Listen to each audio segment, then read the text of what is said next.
एक समय की बात है। नगर में रहने वाला कबीर नाम का एक लड़का अपनी जिंदगी से बहुत निराश था। उसकी निराशा का कारण यह था कि वह अब तक कुछ भी नहीं कर रहा था। उसके माँ बाप उसे ताने मारते कि तेरे सारे मित्र कुछ ना कुछ कर रहे हैं, लेकिन तू अभी भी घर में ही बैठा हुआ है। मित्रों के बीच भी अक्सर उसका मजाक ही बनता। वह कहीं जाता तो लोग उससे पूछते कि क्या कर रहे हो। उसे यह बताने में बड़ी शर्म आती कि अभी वह कुछ भी नहीं कर रहा। धीरे धीरे उसने रिश्तेदारों के यहां जाना और लोगों से मिलना जुलना कम कर दिया। वह ज्यादातर समय अपने घर में ही बैठा रहता। वो अकेले में रोता, भगवान को कोसता और अपनी किस्मत को दोष देता।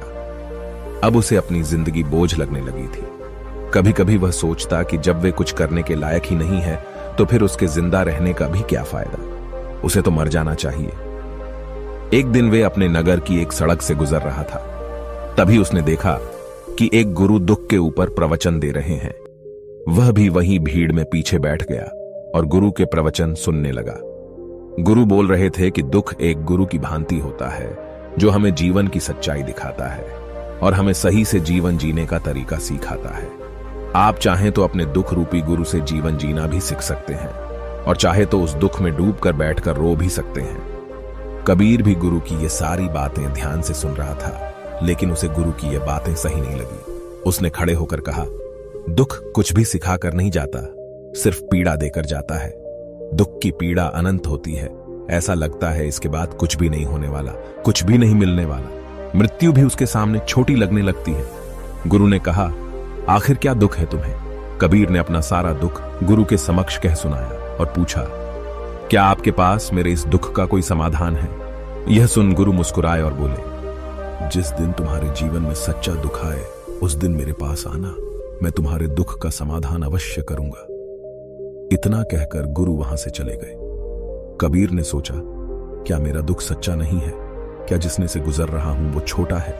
कोई भी मेरे दुख को नहीं समझ सकता। जब मां बाप नहीं समझ पाए तो गुरु के समझेंगे। अपने दुखों से परेशान होकर कबीर ने एक निर्णय लिया कि अब वह कुछ करके दिखाएगा। उसने एक छोटा सा व्यापार शुरू किया, लेकिन उसमें उसे सफलता नहीं मिल रही थी। पर उसके घर वाले खुश थे कि वह कुछ तो प्रयास कर रहा है। वह अपने व्यापार में जुटा रहा और उसे धीरे धीरे सफलता भी मिलने लगी। फिर उसने रफ्तार पकड़ ली और सिर्फ 3 साल के अंदर ही वह एक बड़ा व्यापारी बन गया। अब कबीर के चारों तरफ ऐसे बहुत से लोग थे जो उसकी चिंता करते थे, उसे पसंद करते थे, उसके काम की प्रशंसा करते थे। अब उसके घर वाले भी उसकी प्रशंसा करते नहीं थकते थे। दिन प्रतिदिन उसके मित्रों की संख्या बढ़ती जा रही थी। अब वो अपनी जिंदगी से बहुत ही खुश था। उसके कुछ मित्रों ने उसे सलाह दी कि जब तुम बड़े व्यापारी बनकर इतने खुश हो तो सोचो कि अगर तुम इस नगर के, इस राज्य के सबसे बड़े व्यापारी बन जाओ तो तुम्हारे पास कितना सुख होगा, कितने लोग तुमसे जुड़ना चाहेंगे, तुम्हारा कितना यश फैलेगा। स्वयं राजा भी तुमसे मित्रता करना चाहेंगे और जरूरत पड़ने पर तुमसे ही धन उधार लेंगे। मित्रों की यह बात कबीर के मन में घर कर गई। अब उसने और भी धन कमाने का प्रयास शुरू कर दिया, लेकिन उसे यह सब कुछ बहुत ही जल्दी चाहिए था। वह सब कुछ प्राप्त करने में अपना ज्यादा समय बर्बाद नहीं करना चाहता था। इसीलिए उसने ऐसे भी कार्य करने शुरू कर दिए जो उचित नहीं थे। उसने बड़ी मात्रा में अपने मित्रों से धन उधार लेना शुरू कर दिया। ज्यादा मुनाफा कमाने के लालच में अपने सामान में मिलावट करने लगा। उसने दूसरे व्यापारियों के खिलाफ षड्यंत्र भी रचे, उन्हें डराया धमकाया। जैसा जैसा उसके मित्र उससे कहते गए वही करता गया। वह इन तरीकों से ज्यादा धन तो कमा रहा था, लेकिन अब उसके जीवन में सुकून नहीं रह गया था। उसके मन की शांति गायब हो गई थी। उसे रातों में नींद नहीं आती थी। सुख साधन की सारी वस्तुएं होने के बाद भी उसे किसी में सुख नहीं मिल रहा था। एक दिन कबीर अपनी बग्गी में सवार होकर कहीं जा रहा था। तभी रास्ते में उसे गुरु का आश्रम दिखा। वह रुक गया। वह गुरु के पास जाकर बोला, गुरुदेव, आपने कहा था कि जब तुम्हारे जीवन में सच्चा दुख आए तब मेरे पास आना। अब मैं बहुत दुखी हूं। मेरे रातों की नींद गायब हो गई है। मुझे कहीं सुकून नहीं मिल रहा। इस तरीके से कबीर ने अपनी सारी समस्या गुरु के सामने कह सुनाई। गुरु ने कहा, जब तुम मुझसे पहली बार मिले थे तब भी तुम किसी दुख में थे। तुमने उस दुख से क्या सीखा? कबीर नहीं कहा, मैंने सीखा कि सिर्फ सोचने और चिंता करने से कुछ नहीं होता। अपनी सोच को सच करने के लिए कर्म करना पड़ता है और सिर्फ कर्म करने से भी कुछ नहीं होता। अपने कर्म को अंतिम पड़ाव तक ले जाना भी आवश्यक होता है।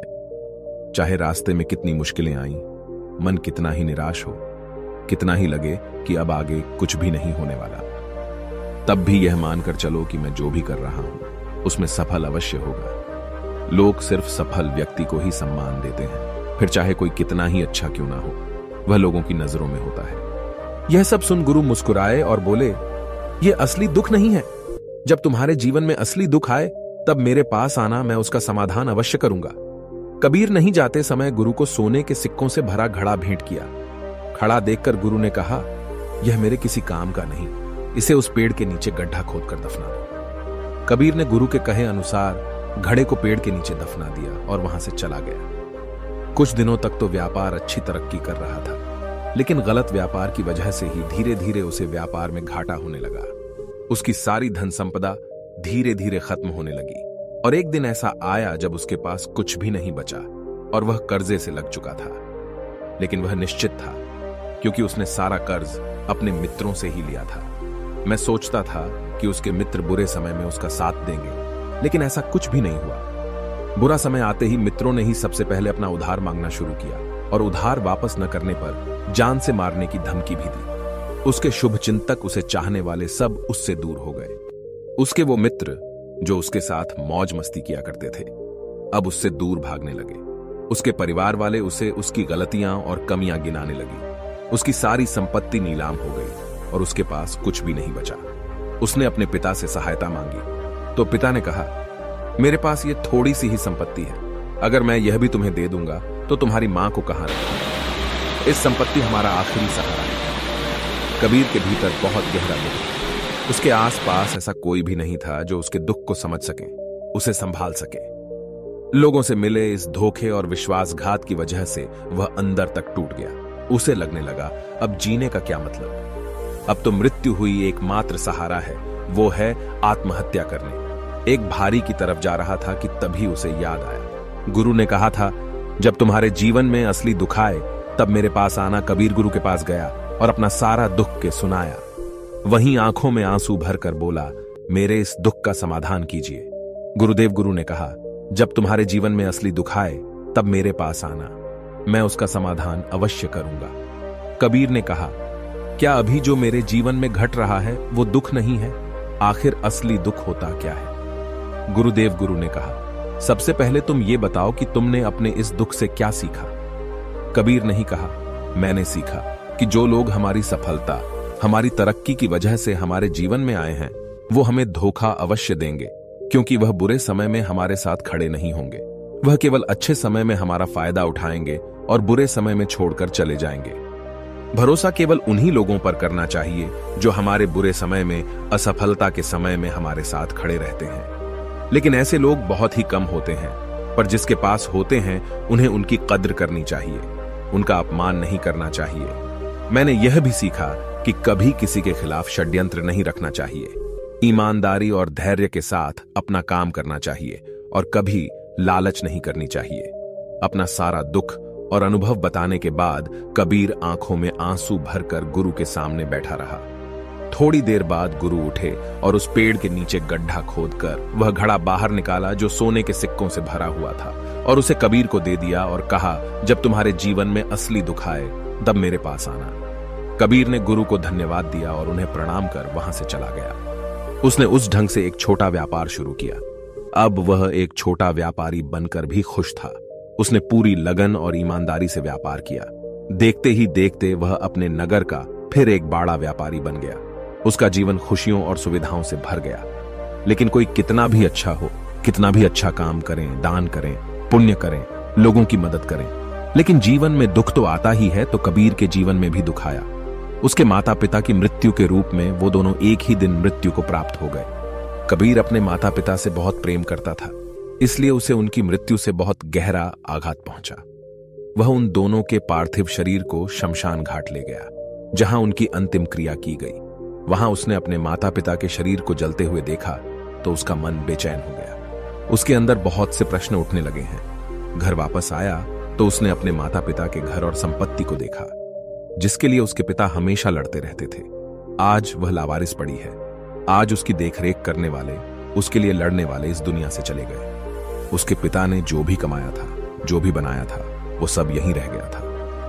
1 दिन पहले तक किसी से भी अपनी संपत्ति के लिए लड़ जाने वाले उसके पिता आज खुद इस दुनिया से अलविदा हो गए थे। उसका मन इसी तरह के अनेक विचारों के भंवर में फंसा हुआ था। उसे अंदर से अकेलापन और डर महसूस हो रहा था। उसे कुछ खालीपन सा महसूस हो रहा था। उसे लग रहा था कुछ तो है जिससे वो समझ नहीं पा रहा। इसीलिए वो गुरु के पास गया। उसे देखते हुए गुरु ने कहा, क्या जीवन में कोई दुख है?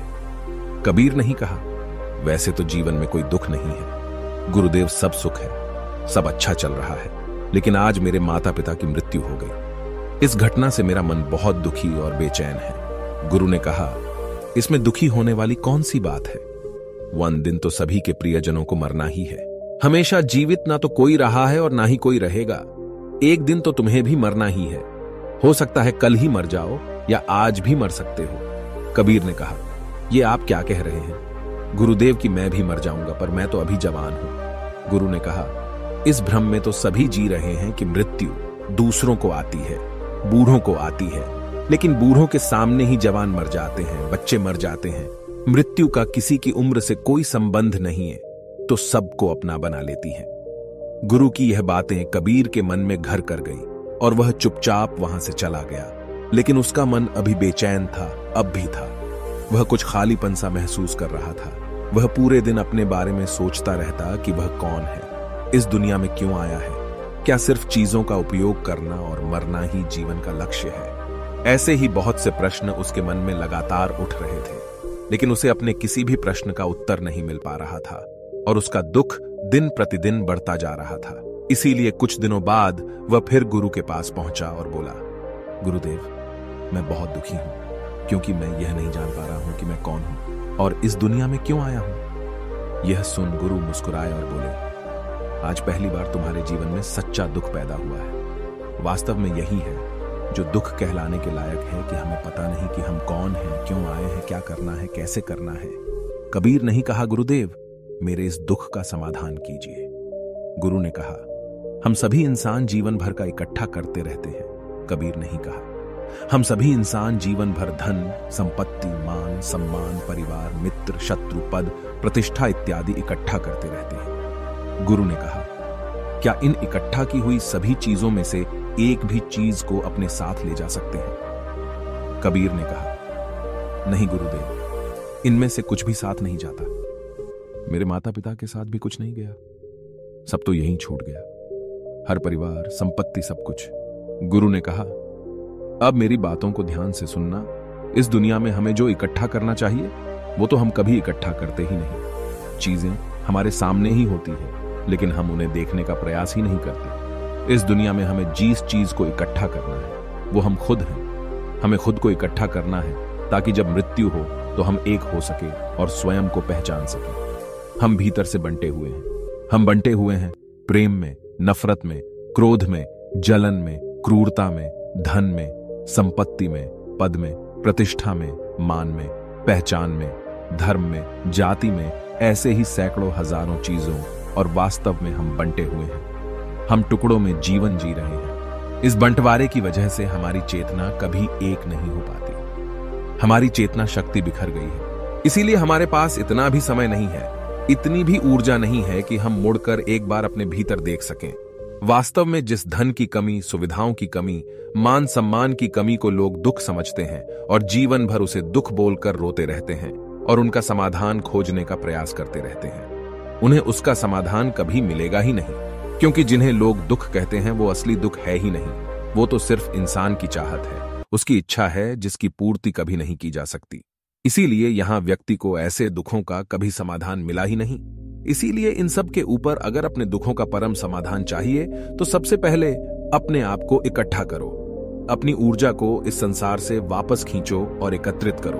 अपने ऊपर ध्यान दो, खुद पर ध्यान लगाओ। मृत्यु से पहले अपने आप को पहचान लो। ऐसे ही बिखरे हुए मत चलो। कबीर नहीं कहा तो क्या गुरुदेव हमें यह संसार छोड़ देना चाहिए?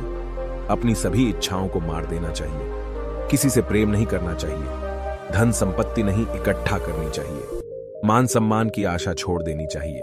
गुरु ने कहा, एक बिखरे हुए मनुष्य के अंदर से कामनाएं, इच्छाएं और वासनाएं ऐसे ही निकलती हैं जैसे पहाड़ से कोई पत्थर गिर रहा हो जिस पर पहाड़ का कोई नियंत्रण नहीं है। सिवाय देखने, परेशान होने और कुछ खोने के। इसी प्रकार एक बिखरे हुए मनुष्य की इच्छाएं अनियंत्रित और दुखदायी होती हैं। उसका अनियंत्रित मन कुछ भी इच्छाएं और कल्पनाएं करता रहता है और दुखी होता रहता है। लेकिन जब व्यक्ति एकत्रित हो जाता है तो वह जो भी करता है सब उसके नियंत्रण में रहता है। तभी इच्छाएं भी उसकी इच्छा से निकलती हैं। कबीर ने कहा, गुरुदेव, आपने मेरे सच्चे दुख का समाधान कर दिया। आपका बहुत बहुत धन्यवाद। आपसे मैं खुद को एकत्रित करने का प्रयास करूंगा। गुरु ने कहा, मानव शरीर में बहुत ऊर्जा है, बहुत शक्ति है, पर यह बेकार के कामों में बाज कर रह गई है, चीजों में लगी रहती है। यह ऐसा ही है जैसे कि एक अत्यंत शक्तिशाली मशीन किसी बच्चे के हाथों में दे दी गई हो और वह बिना सोचे समझे, बिना किसी नियंत्रण और जानकारी के बस इसकी शक्ति को कहीं भी बर्बाद कर रहा हो। इसीलिए अपनी चेतना की शक्ति पर ध्यान दो और इसे एकत्रित करो। कबीर को अपने प्रश्नों का उत्तर मिल चुका था। उसने गुरु को धन्यवाद किया और चुपचाप वहां से चला गया। दोस्तों, उम्मीद है कि आपको यह कहानी पसंद आई होगी। यदि आप ऐसी और मजेदार कहानियों और संदेशों को और सुनना चाहते हैं तो हमें सब्सक्राइब करें। नमो बुद्धाय।